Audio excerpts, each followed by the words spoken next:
अनुराग भदौरिया जी, एक तो हमने ये फूट डालो और राज करो की जो नीति वाली है बात कही थी, लेकिन इस वक्त जो तस्वीरें हम आपको दिखा रहे हैं ये विभाजन विभीषिका स्मृति दिवस पर एक रैली निकाली जा रही है। बीजेपी की ये रैली जिसमें बीजेपी के वरिष्ठ नेता, केंद्रीय मंत्री, विभिन्न लोग तिरंगा हाथ में लिए विभाजन विभीषिका स्मृति दिवस, दिल्ली में ये विभीषिका दिवस पर ये यात्रा निकाली जा रही है, ये मार्च निकाला जा रहा है, ये संदेश देने के लिए, ये बताने के लिए कि विभाजन की जो विभीषिका है उसे याद करना क्यों आवश्यक है।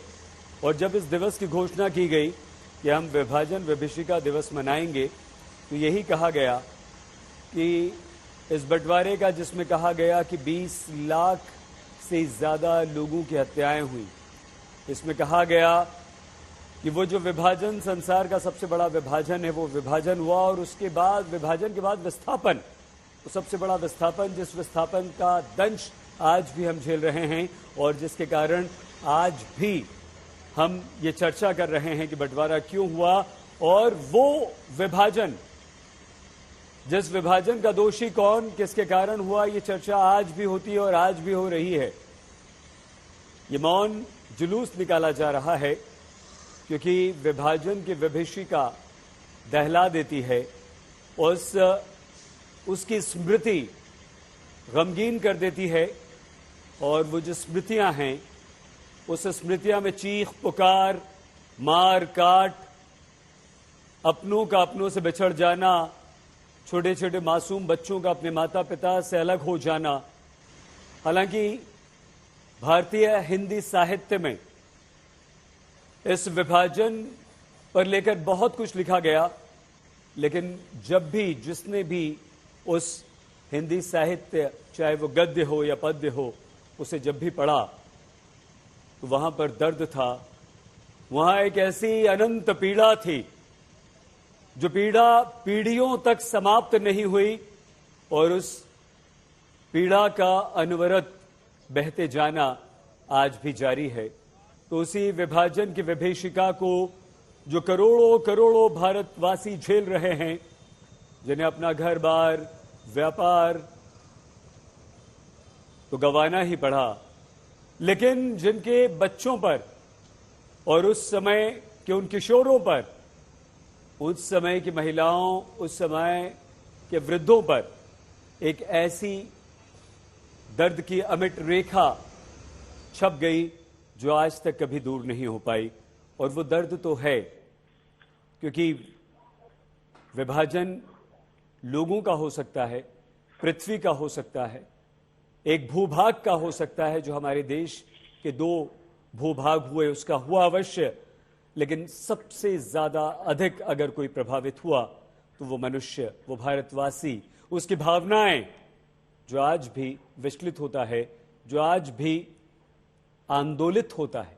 और उसी पर चर्चा हम कर रहे हैं क्योंकि इंद्रेश कुमार ने कहा कि महात्मा गांधी की वो भूल थी, अगर वो चाहते तो नहीं हो, अगर वो दृढ़ हो जाते, अगर वो सख्त हो जाते तो ये विभाजन नहीं होता।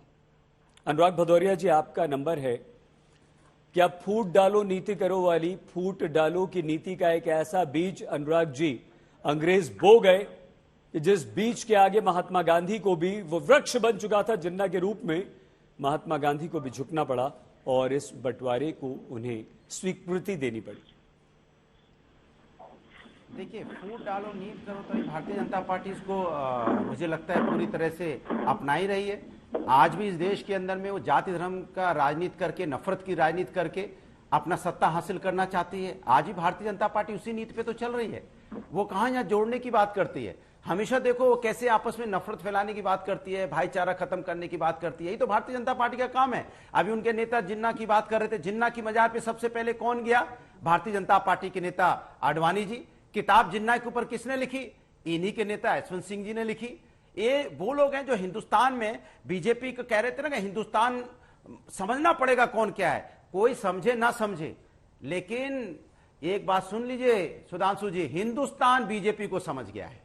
कि ये वो बीजेपी है जो हिंदुस्तान के अंदर में मूलभूत जो समस्याएं हैं, जनता की जो असली समस्याएं हैं, उस पे ना बात करके ये सिर्फ डिवाइड एंड रूल करती है, लोगों का ध्यान भटकाती है, जिससे लोग अपनी असली जो समस्या उस पर चर्चा ना कर पाए और भारतीय जनता पार्टी को सत्ता की तरफ आसानी से एक दूसरे को लड़ा भिड़ा के सत्ता पे काबिज हो जाए। इस चीज को बंद कर दीजिए। हिंदुस्तानी अपने ही हैं, अपने ही भाई बहन है, ये अपने ही लोग हैं। क्यों इनको आपस में लड़ाते हो? क्यों इनमें आपस में नफरत फैलाते हो?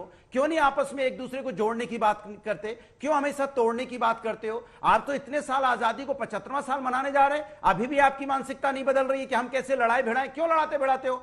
ये सब अपने ही तो लोग हैं। आपके अंदर दर्द नहीं, जरा सी तकलीफ नहीं होती कि अपने लोग परेशान है, बेचारा कोई भूख से मर रहा है, कोई भूख से तड़प रहा है, किसी को रोजगार नहीं मिल रहा है, कोई महंगाई से मारा जा रहा है, लोग आपस, उसके बाद भी आपका मन नहीं भरता तो आपस में जाति धर्म के आप लड़ाई लड़ाते रहते हो। ये अच्छी बात नहीं है। आप हिंदुस्तान के अंदर मत करो ये सब चीजें। ये अपना हिंदुस्तान है, खूबसूरत हिंदुस्तान है, इसको ऐसा ही बने रहने दो। ये आप तिरंगे का मतलब समझिए। तिरंगा क्या संदेश देता है? तिरंगा संदेश देता है भाईचारे का, तिरंगा संदेश देता है यहाँ पे एक साथ मिलने के रहने का, तिरंगा संदेश देता है सभी जात धर्म सभी वर्ग के लोग एक साथ मिलकर रहें। यही तिरंगे का संदेश है और इसी संदेश को लेके आप भी आगे बढ़िए। 15 अगस्त को आप तय कर लीजिए कि आप सिर्फ भाईचारे की बात करेंगे और जो तिरंगा संदेश देता है वही संदेश हिंदुस्तान को दीजिए। ये डिवाइड एंड रूल वाला संदेश बंद कर दीजिए, भगवान के लिए बंद कर दीजिए।